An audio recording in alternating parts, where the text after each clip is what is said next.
For today's video mga Mars, magluto taog pakbit. Nato sa gulan o gamay nga karni. Magpakbit ta paniud to. Magluto taog pakbit.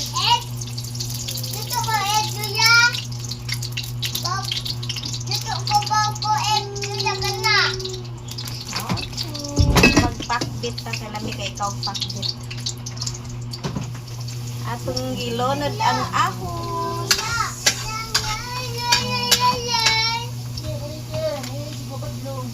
Ayun ang ato ang karon ang ato nasang subak sa pakbit. May pagad palanto ang pakbit.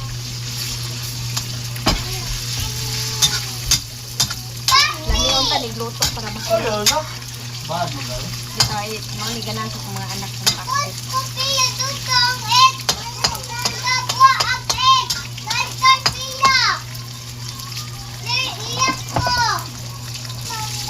Mga Mars lain ko magluto og pakbit. Oh, ang mga subak ko sa dayon ang isunod nako is ako din ilain ang kalabasa. Oh, muni ako isunod og isa.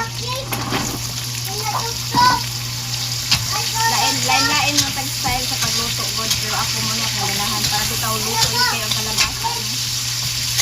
So, ako na isunod og isa ang kalabasa sa karni.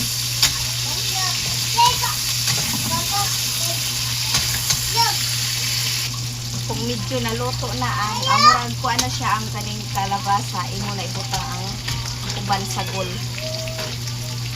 Kani siya ang kaning mangunani mo na imo isunod. So iuna jud na akong kalabasa, lain-lain tag style sa pagluto gud no. So baka ako mao sa nako Dahil sunod ako ang mga talong kaning mga pan lain nga kuan. Ang kalabasa ra ako iuna.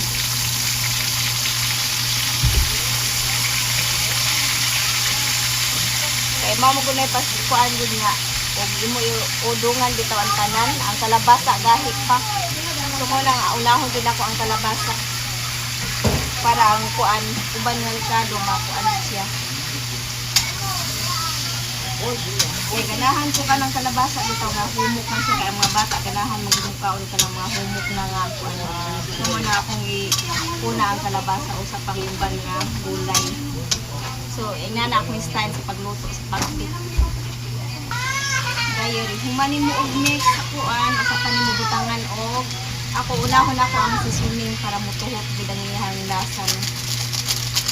Basta gani gisado inani akong gamitin. Ang kuan.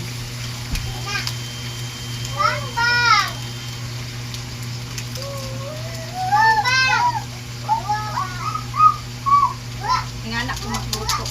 Seasoning unahon sa paang mga tuyo diha sa pangwalain na ako nga additional nga ricado. Dayon muad sa taog tuyo. Mo na ito ang ikuan sa to ang pakbit. Kinahanglan na adyo tuyo no. Kaya lami ang kuan pakbit nga tuyo. Nga kada bitaw siyang murag brown ang tan-aw murag kainggan niyo sa imuhang niluto. Then muad ta og gamay tubig para pagkaluto sa tuang gulay. Gamay lang pud igura mo kuan nga maluto ang gulay. Okay. So maaboto na to kadali para makita na to ang ato ang kuan nga luto na. Luto na ang atong pakbit para paniud to. So yummy kayo. Okay, thank you for watching. Bye-bye.